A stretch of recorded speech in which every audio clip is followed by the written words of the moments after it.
If you've been around Grace Family Church for any length of time, you'll know this. We don't just attend church, we make room. Room for God to move, room for people to belong, room for lives to be changed. We are one church in many locations.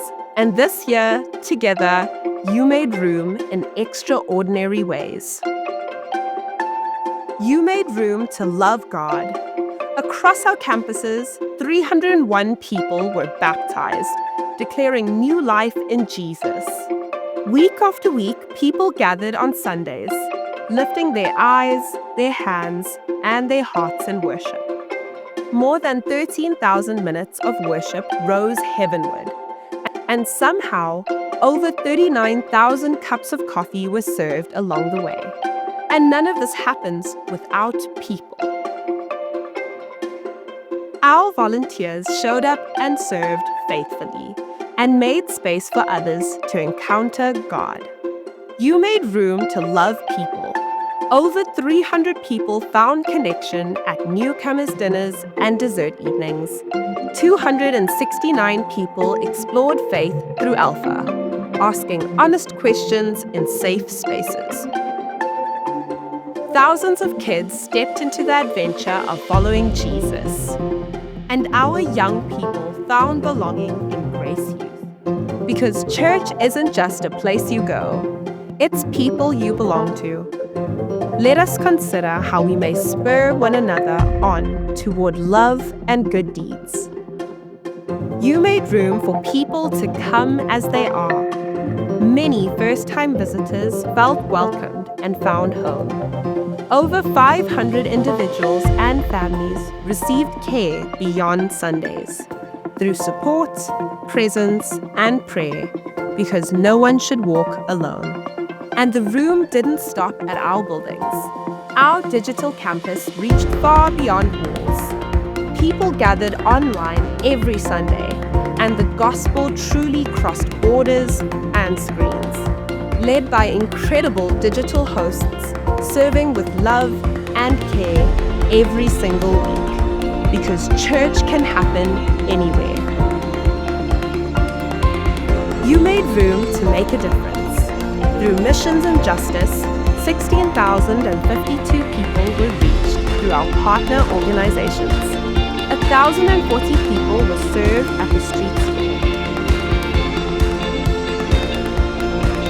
1,536 buckets of hope reached over 4,600 lives.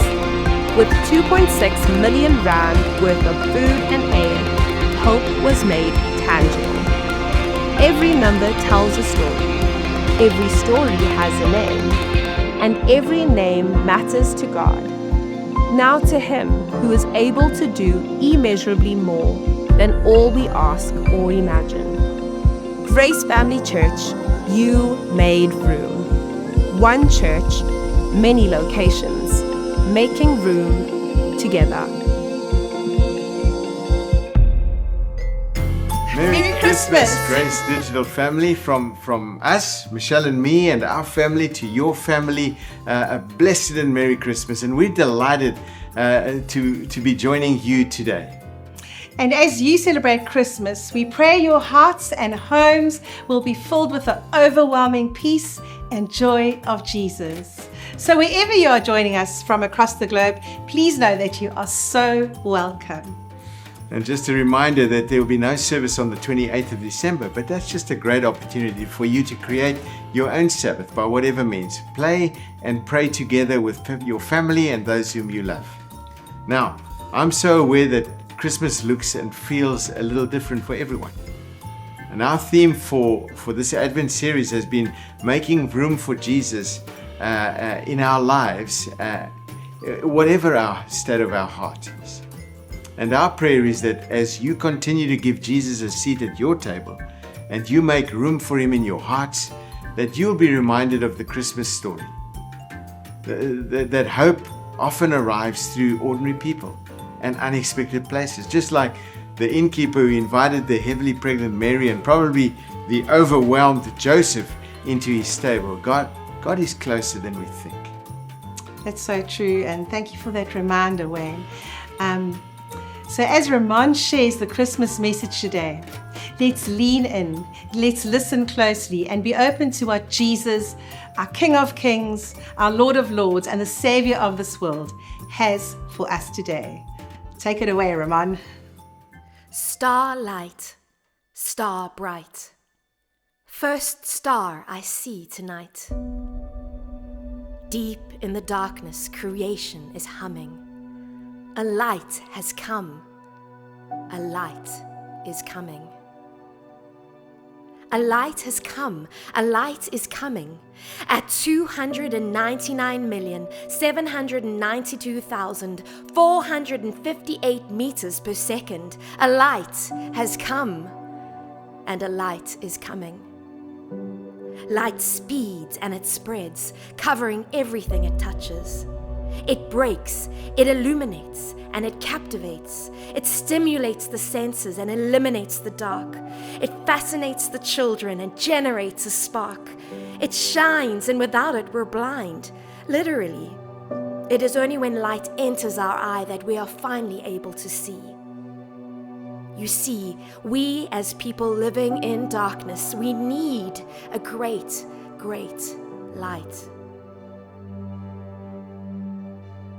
So it's no wonder then that out of all the things he could have chosen to create first, God said, "Let there be light." Right?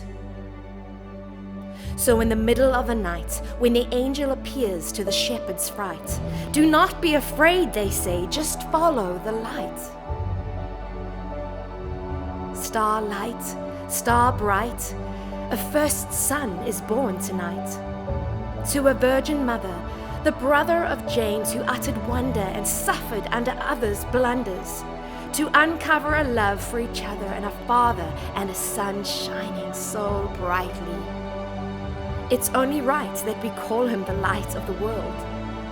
This light was broken and it spread, covering every sin that he touched, illuminating the truth, captivating our attention and generating our tomorrow.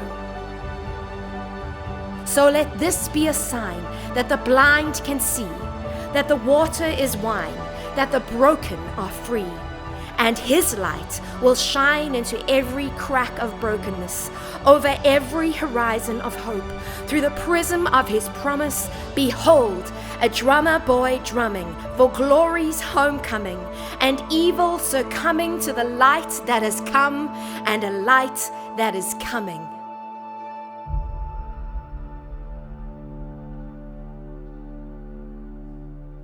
I've realized something about Christmas conversations. Maybe you've picked up on it too. They all sound really confident, but if we're honest, they're actually quite vague. People say things like, "Oh man, this time of year just feels special." Or, "There's something magical about Christmas." Or, "I don't know why, but it makes me hopeful." No one ever says, "I have a clearly defined theological or scientific reason why I feel like this." It's more like, I can't explain it, but something about the season gets to me.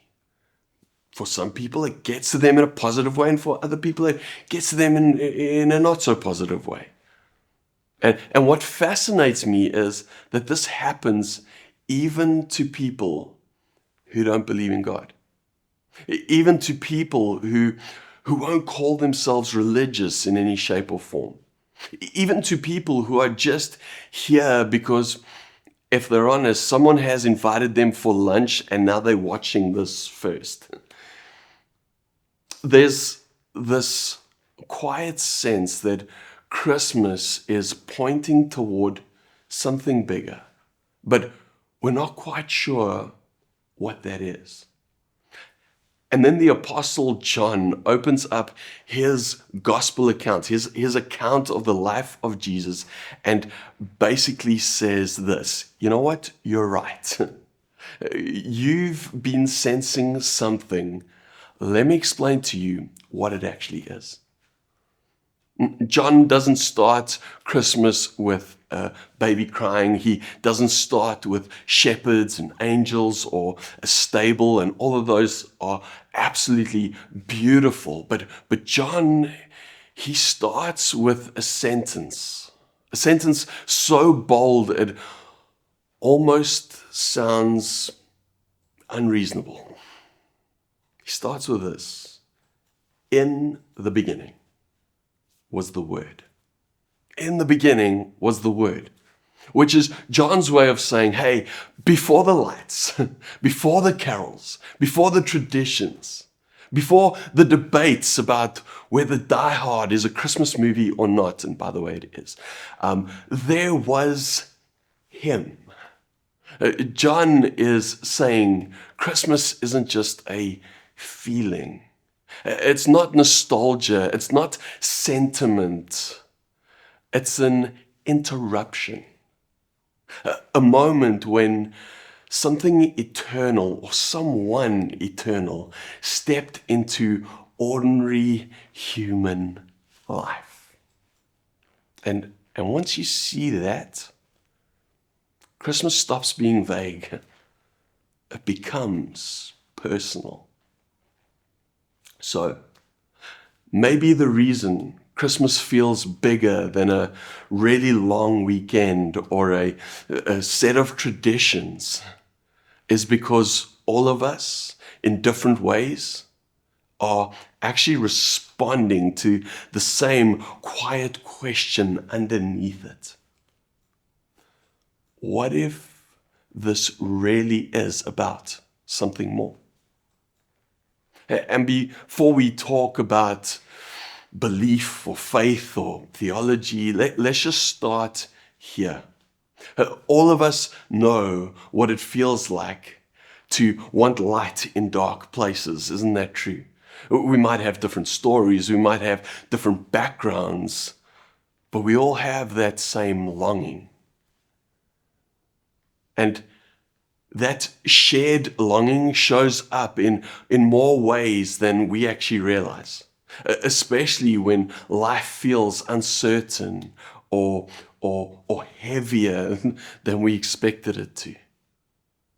If we're honest, none of us needs to be convinced that the world can feel fragile. We've all lived long enough to know this, and maybe that's why even small moments of light feels so meaningful to us. They remind us that darkness isn't the whole story. Even every single one of us knows that it's like what it's like to feel stuck, to feel overwhelmed, to feel disappointment or unsure about the future. Some of us, we carry grief. Others of us, we carry fear. Some of us carry pressure to be okay when we're really not. And that's not just during this Christmas season, is it? That's just part of the human condition, which is why John's version of the Christmas story resonates so deeply in us. Because he doesn't pretend. He doesn't pretend that darkness isn't real. No, he actually speaks directly into it. If John wants us to know or to understand one thing about Christmas, it's ultimately this: that God did not stay distant. John says it in this way. He says, in the beginning was the Word, and the Word was with God, and the Word was God. In other words, before anything existed, God was already there. Before the darkness, before the brokenness, before the confusion of the world that we now live in. And then John makes a shift that changes everything. He says this, he says, the Word became flesh and dwelt among us. Man, that sentence is the heart of Christmas, isn't it? The eternal God didn't remain just eternal and unreachable. No. The Creator didn't stay separate from His creation. No, God came close. Christmas is not God shouting instructions from heaven. No, it's God stepping into humanity. And John tells us that everything was made through God, through this God with us, born in a time that we celebrate now. That through Him all things were made. Without Him nothing was made that has been made. Which means the one lying in the feeding trough is the same one who spoke galaxies into existence. I mean, guys and ladies, that's not God visiting for a moment. No, that's God moving in. And when God came close, He didn't come naive to the darkness. No. Here's how John puts it. He says, in Him was life, and that life was the light of all people. Not just light for the faithful, not just light for the strong. No, light for all people. And then John passes on this promise. He says this, he says, the light shines in the darkness, and the darkness has not overcome it. You see, John doesn't deny the darkness. No, he acknowledges it. But he refuses to let it have the final word. And Christmas is God entering a dark world and saying, hey, I'm not avoiding this. I'm stepping into it.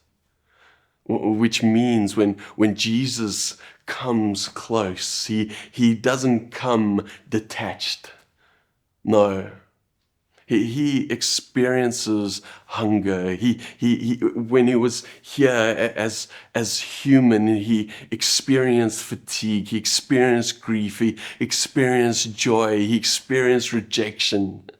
In fact, the author of the book of Hebrews would go on to explain it in this way. They would say, we do not have a high priest who is unable to empathize with our weakness. God doesn't just understand suffering intellectually. No, He understands it personally. That's what Emmanuel means. God with us. But John is also honest. He goes on to say this. He says, He came to that which was His own, but His own did not receive Him. So God came close, and some people missed it, which tells us something important. God's nearness doesn't force a response. No, it just invites one. And John would go on to say this. He says, yet to all who did receive Him, to those who believe in His name, He gave the right to become children of God. See, guys and ladies, Christmas is not about earning God's attention. No, it's about receiving God's presence. And what did God bring with Him? Well, John said it this way. He said, from His fullness we have all received grace upon grace. Not condemnation, not pressure, no, grace. Grace stacked on grace, which is why Christmas still matters for you and for me. Why it still stirs something deep in us. Why it still feels like more than just tradition. Because at the center of it all is this truth. The God who created everything chooses closeness with us. He's Emmanuel, God with us. Not far away, not unreachable, not indifferent, no, here with us, right now. If God truly moved in, if He really is with us, then Christmas isn't just something we observe once a year. No, it's someone each of us has to decide, man, how will we respond to Him?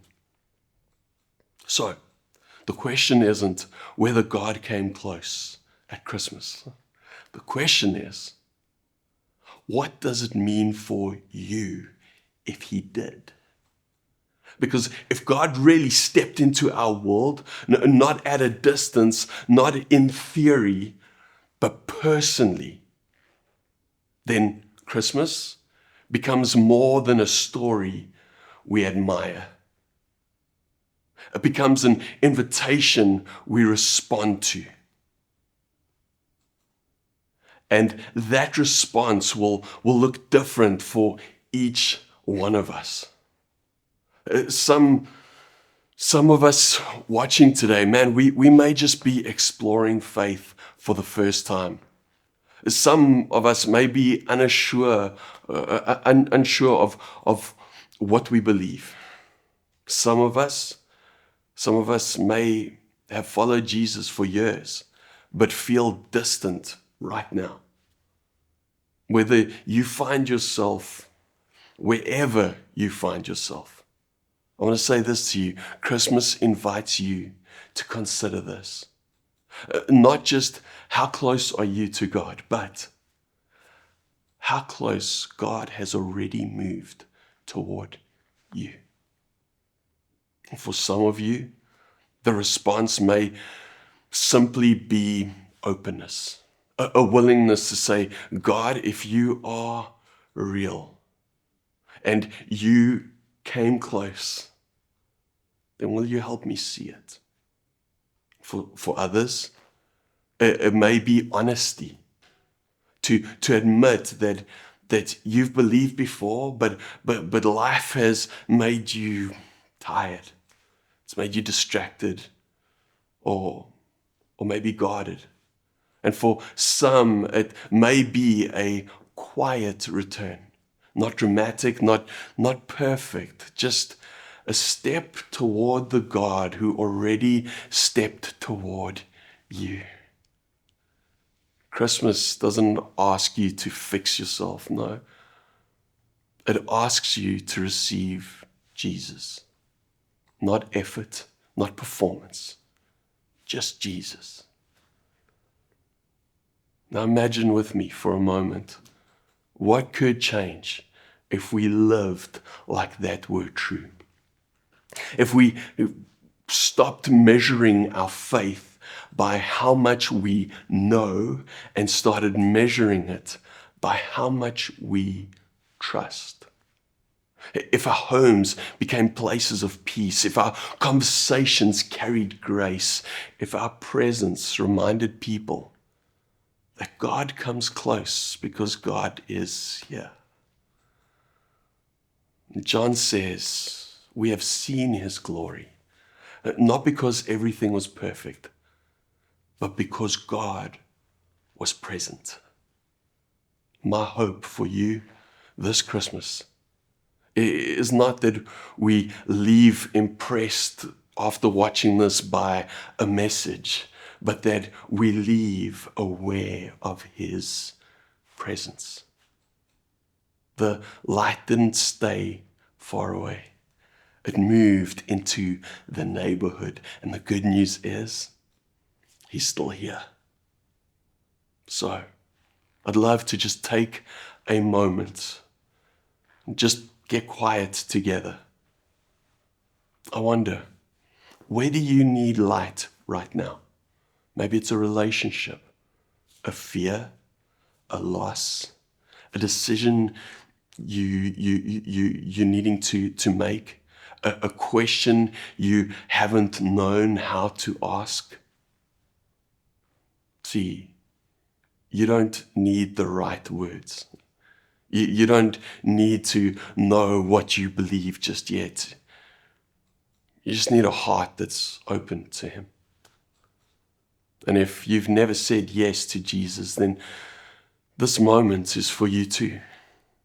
You don't have to have it all figured out. You don't have to have all the right words. You can simply start with honesty, a simple prayer that you can make your own. Maybe you want to pray this with me right now. We're going to pop it up on the screen. And it's just simply this: Jesus, I don't know everything about you, but if you are real, if you are the light, then please shine here. I welcome you into my life. And for those who are already followers of Jesus, maybe you're in a place where you just want to pray this prayer with me. Jesus, I'm open. I'm opening this part of my life to you again. Please bring your light. Amen. If you've prayed these prayers, any one of these prayers for the first time, or even if you're just beginning to wonder what it might mean for God to be close to you, you don't have to figure that out on your own. I can promise you that. Wherever you're watching from, you're not alone. And we'd genuinely love to walk this road with you at your pace. So if that's you, then please engage with your online host in the chat section. Or if you'd like something a little more private, you can email our online campus pastor, Michelle. You can email her at michelle@grace.org.za. And we'd love to engage with you and walk that journey with you. There's no pressure. There's no expectation. Just people who are happy to listen and help you take your next step, whatever that looks like for you in your life. So, as we come to an end of this message today and we go into a time of giving, I want to remind you of something so simple but so important, that God came close first. Christmas tells us that generosity doesn't begin with us.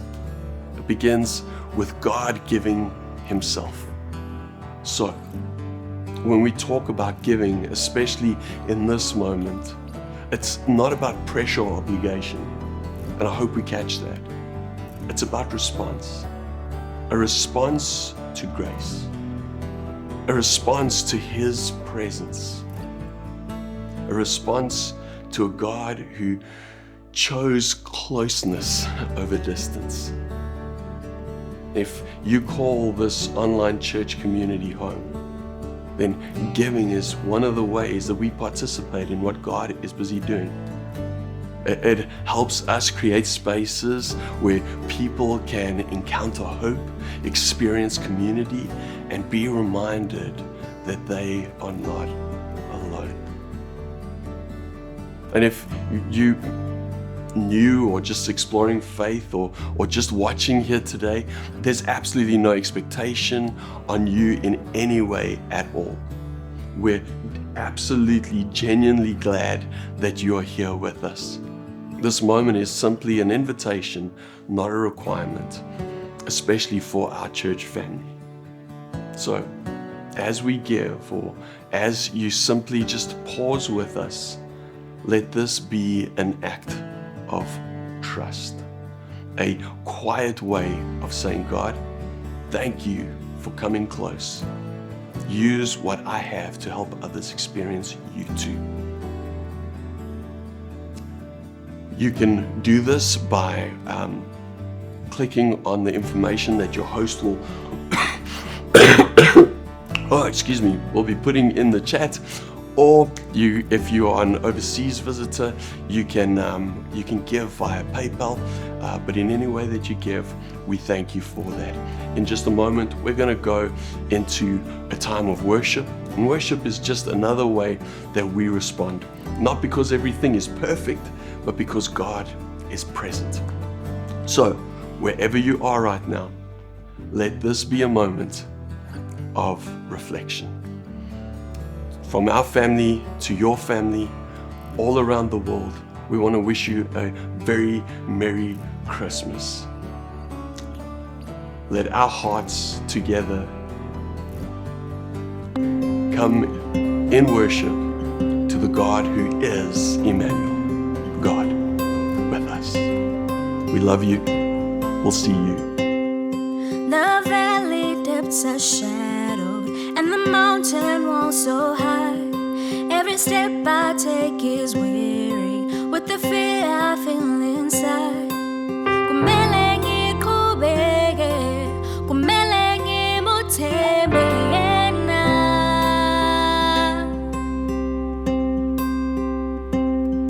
Though my bones are dry and aching, and I look ahead unsure, it's the way that you are making, and I know your plans are pure. Kumelenge kubege, kumelenge mutembe yena.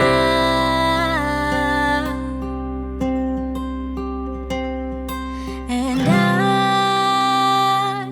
I will sing until the sun comes up again.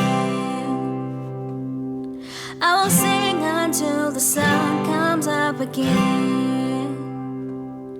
When the daylight ends in darkness, I know that you are near. I will sing until the sun comes up again.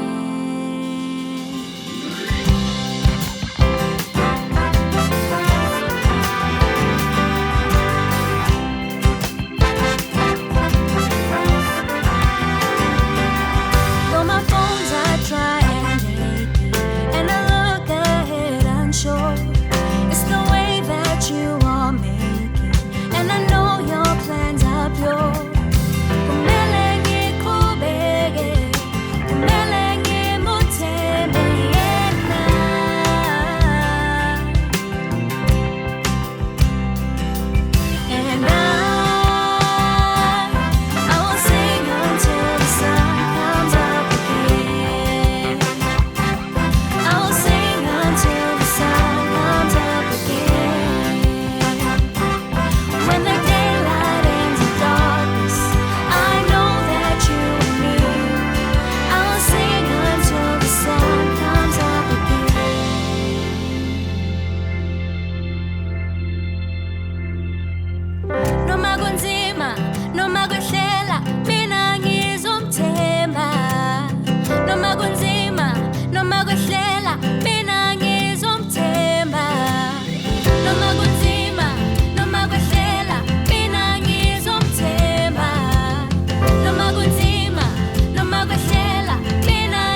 Lord, I trust your spirit in me. It's your voice I long to hear.